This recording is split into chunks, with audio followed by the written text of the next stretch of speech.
Olá, sejam bem-vindos os alunos da Escola Israel Leocárdio, aos demais visitantes aí da plataforma do YouTube. Meu nome é Jatane, sou professor de História e vamos iniciar nessa aula mais um assunto aqui, que no caso seria o capítulo 4 do nosso livro de História, que é sobre o Egito Antigo. A intenção dessa aula é fazer um resumo sobre os principais pontos, desse conteúdo. Então, pessoal, para a gente entender um pouco sobre a história do Egito Antigo, é necessário perceber que toda a sua história está associada à presença a um fator geográfico dominante, que no caso aí seria o rio Nilo, né? Não podemos dizer ou não podemos falar sobre o Egito Antigo sem associá-lo ao rio Nilo, né? Quer dizer, a força de toda a existência do Egito Antigo, né, está aí nas mãos desse rio que serviu de base, né, para a duração de todo o Império Egípcio e também abastecer essa população que vivia aí numa região completamente deserta, né, e que se valia aí da presença das águas desse rio tão importante, né, para a população que habitava essa região, né? Então muitos procuravam esse local com o intuito de sobreviver, tendo a segurança ali das águas do rio Nilo. Não podemos esquecer, pessoal, da localização do Egito Antigo, né? Ele fica situado no nordeste da África, limitava-se ao norte com o mar Mediterrâneo, ao sul com a Núbia, atual Sudão, a leste com o Mar Vermelho e a oeste com o deserto da Líbia. Voltando-se para o rio Nilo, ele tinha um fator importantíssimo aí que auxiliava na agricultura, né? Na prática da agricultura. Durante o ano, existiam os períodos de cheia e existiam os períodos em que as águas do rio também baixavam. Quando essas águas do rio baixavam, nas margens do rio ali, ficava retido uma substância que ficou conhecida como humus, né, que você observa aí na imagem. Esse humus ele era um solo composto de matérias orgânicas, de origem predominante vegetal, e que era excelente para a agricultura. Então você vai perceber que essa substância, né, acabava favorecendo aí mais ainda a prática da agricultura e de certa forma favorecia aí também uma colheita mais próspera. Então o Egito acabou sendo muito cobiçado por esse fator aí, tanto da presença da água e de você ter um solo fértil, né, com essa substância aí conhecida como humus. Com essas características que foram apresentadas, se formou-se aí nas margens do rio, né, vários povoados, pequenas cidades que são conhecidas como nomos, né, que é uma espécie de província cujos habitantes adoravam os mesmos deuses e seguiam os mesmos ritos, né? O nome, então, como eu falei, era uma espécie aí de pequena cidade ou povoado que ficava nas margens do rio e que começou ali literalmente a primeira parte da história do Egito. Entretanto, o Egito ele ficou dividido entre duas partes, né? Ou então entre dois reinos, o Alto Egito, localizado ao sul, né? E o Baixo Egito, situado ao norte. E eles permaneciam separados até por volta do ano de 3100 a.C., né? Entretanto, você vai observar que vai ter um fator decisivo, né? Um fator decisivo que seria aí a unificação desse território. Segundo a tradição, né, um personagem chamado Menes, rei do Alto Egito, conquistou o Baixo Egito e fundou o Império Egípcio, né? Pela história, Menes se tornou o primeiro faraó, modo como os antigos egípcios chamavam o rei e fundador da primeira dinastia, né, que é no caso sucessão de reis de uma mesma família. E aí a gente tem o início do Império Egípcio. Então, o Egito em si, ou o Império Egípcio, ele vai surgir com a fusão, né, do Alto Egito e do Baixo Egito. Vale ressaltar que antes você tem a presença dos nomos aí. Esses nomos tinham uma forte presença da agricultura, além de também praticar obras de irrigação e drenagem. E a partir daí você tem o surgimento do nosso Egito Antigo. Então, pessoal, você observa aí, né, que antes existia o Alto e o Baixo Egito, e cada um desses dois eram governados, né, por seu próprio faraó, né? Cada um tinha o seu próprio faraó. E como vimos, o Menes, né, vai ser o responsável por unificar e se tornar o único faraó governante aí do território, né? Você observa aí na imagem a coroa branca, que representa o Alto Egito, e a coroa vermelha, o Baixo Egito. Depois que se tornou-se um único, né, um império, você tem aí a fusão, né, a dupla coroa, no caso o Egito unificado. Com relação às características, né, do Egito Antigo, podemos citar aí a sociedade, né? Não podemos esquecer que o faraó era o que estava no topo aí da pirâmide, literalmente, era o sujeito que detinha todo o poder, né? Ele concentrava todos os poderes administrativos, militares e religiosos, né? Era a figura que governava o Egito e era praticamente visto como um deus para a população. Abaixo dele você vai ter a figura dos nobres, né? Que eram os administradores das províncias e comandantes do exército. Abaixo dos nobres você tem os escribas, né? Que eram os funcionários da administração do Estado. Existiam funções como cobrança de impostos, fiscalização, organização de leis. E abaixo dos escribas, né, você vai ter a população mais em geral, né, que vai ser composta por artesãos, que no caso aí seriam barbeiros, ourives e tecelãos. E os felas, no caso aí os camponeses, no Egito os camponeses vão ser conhecidos como felas, né, felás, né, e os escravos aí, que eram, no caso, os prisioneiros de guerra, que geralmente esses escravos eram usados principalmente para trabalhar nas construções, nas obras públicas aí do Egito Antigo. Outro detalhe importante sobre o Egito Antigo é a organização econômica. Vale ressaltar, como já foi dito no início do vídeo, a maior atividade, né, onde tinha um maior número de pessoas, era a agricultura, né? Ela era a base da economia egípcia. E como já vimos, dependia das águas do Nilo. O trigo, a cevada, os legumes e as uvas constituíam as principais culturas, né? Eles colhiam o trigo com as suas foices e amontoavam os feixes nos barcos, transportando-os pelo rio Nilo para todo o Egito. Cultivavam também cevada, frutas e legumes. Como eu falei, a principal atividade econômica era a agricultura, né? Os principais produtos eram algodão, cevada, trigo, linho, o papiro e entre outros. Uma coisa interessante que podemos ressaltar é o papiro, né? Que no caso era uma planta que era utilizada na fabricação do papel que era utilizado no Egito Antigo, né? E eles já tinham domínio da escrita, e essa escrita era facilitada através aí do papel, ou no caso o papiro, que se via aí para fazer as anotações das diversas áreas, né? Mais precisamente da área econômica, né? E da religiosidade. Pronto, após falarmos sobre a economia, entraremos agora no assunto sobre a religião, né? No Egito Antigo.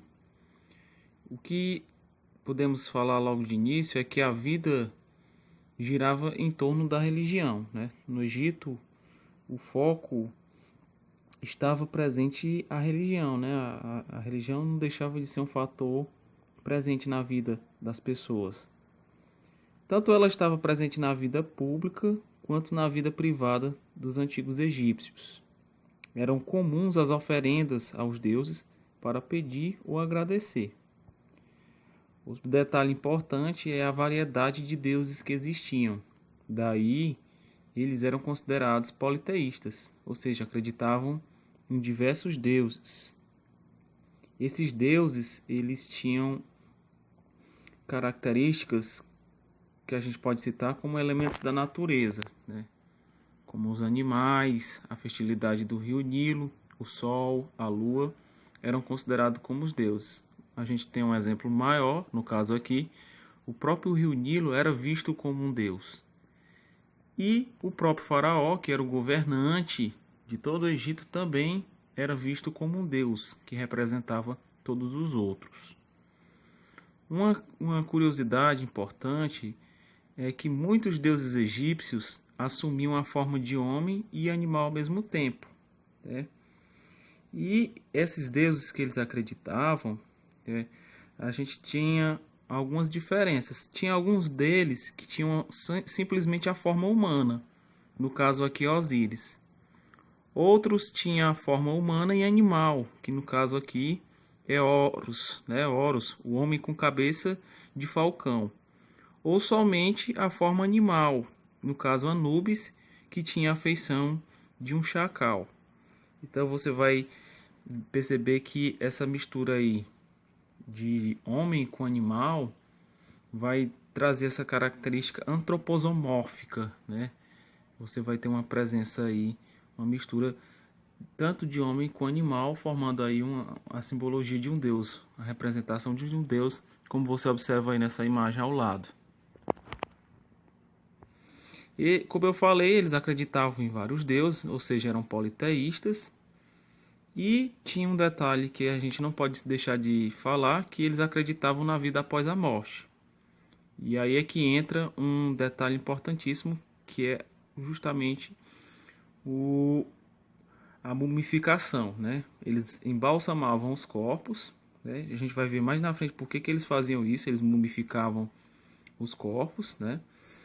Os ricos eram sepultados nas pirâmides, né? O próprio faraó tinha a garantia de ser sepultado na pirâmide. Vale ressaltar que nem todos foram sepultados em pirâmides, mas a ideia é que fosse. Os pobres, né, eles eram sepultados em espaços menores, em locais menores, hipogeus e mastabas, que eram túmulos menores, né?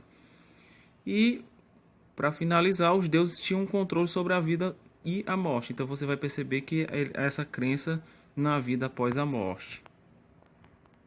Pronto, nessa imagem você observa aí a variedade de deuses que existiam aí na crença egípcia, né, na religião egípcia. Aqui a gente vê representado os mais conhecidos ou os mais importantes aí.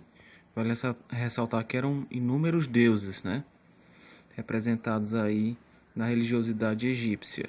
Como já foi falado, os faraós, os nobres, eles tinham o privilégio de ser enterrados aí dentro da pirâmide, né?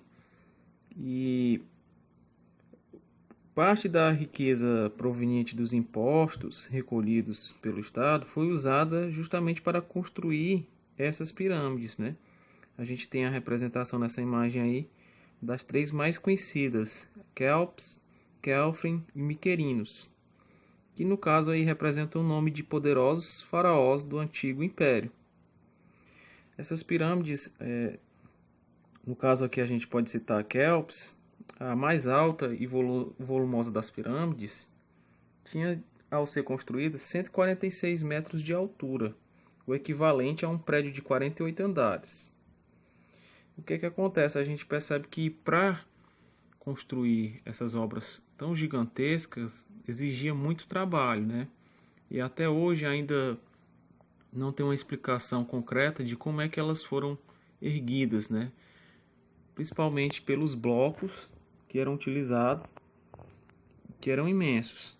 E ter que erguê-los ou subir esses blocos aí, até hoje ainda não se tem ao certo uma ideia de como é que foi. Eles foram, de certa forma, montados. Existem algumas teorias de como foi construída. Se você observar nessa imagem, você percebe aí a dimensão, né, a comparação das pessoas com o tamanho aí da pirâmide em si, né? E aqui uma das teorias de como é que elas teriam sido construídas, né? Que essa daqui seria uma das mais satisfatórias teorias, que eles faziam imensas rampas, né, contornando a pirâmide, e a partir dessas rampas eles iam aí levando os imensos blocos, né, que eram arrastados até se conseguir finalizar toda a obra de construção, né, toda a construção aí no caso. Entretanto, né, como falamos anteriormente, eles mumificavam os corpos, né? Mas por que realizar a mumificação, né? Existe uma explicação para isso. E esse texto aqui que foi colocado ao lado, ele traz uma explicação por que os egípcios eles mumificavam os corpos, né? Então, conforme o texto, os egípcios acreditavam que ao morrer, as partes espirituais do ser se separavam do envoltório material do corpo. O Ba, uma ideia parecida com o que chamamos de o espírito, com sua forma de pássaro, ficava livre para voar e aparecer onde lhe conviesse. De noite, o Ba retornava à tumba e ao corpo que era sua moradia normal. A livre movimentação do Ba era muito importante na religião egípcia. Era a ligação noturna do Ba com o cadáver que mantinha a múmia espiritualmente viva. Porém, se o Ba fosse impedido de qualquer maneira de realizar seus voos diários e sua união com a múmia, então a múmia morreria e o espírito do defunto seria aniquilado. O resultado seria a morte espiritual total. Então havia esse contexto, essa ligação, né, dessa espécie de espírito com o corpo, e esse espírito necessitava de retornar para o corpo. Então eles acreditavam que era necessário conservar, ou no caso mumificar, o corpo aí do indivíduo. A técnica de mumificação, ela tinha por base a conservação do corpo por meio da retirada do cérebro e das vísceras, a desidratação, utilização de ervas aromáticas e enfaixamento com tecidos de linho. As transformações do corpo de um morto em múmia dependia das posses que a pessoa tinha, né? Os mais pobres geralmente enterravam seus mortos na areia do deserto. Já os ricos, especialmente os faraós, eram mumificados por técnicos especializados nesse ofício. Depois disso, a múmia era colocada dentro de vários sarcófagos, um maior que o outro, e conduzida ao túmulo. Junto dele, os egípcios deixavam uma variedade de objetos, como alimentos, cadeiras, armas, estátuas e joias, considerados necessários ao morto.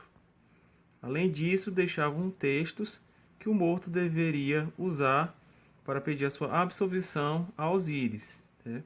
Então você vai perceber que existia toda uma série de objetos, além do corpo, que era usado ou que era levado junto com o morto ali para dentro da pirâmide ao ser enterrado. Né? No caso aí, todos esses objetos iam junto com ele. Aí nessa imagem a gente observa o corpo mumificado de um faraó, né? Tutankhamon, bem conhecido aí, e a sua máscara mortuária, né? Feita em ouro. Aqui é outra representação de um corpo mumificado, né? No caso aqui, Ramsés II, outro faraó egípcio. Gostaria de agradecer a todos, né? Esse foi um breve resumo sobre os principais pontos desse conteúdo. E até a próxima aula.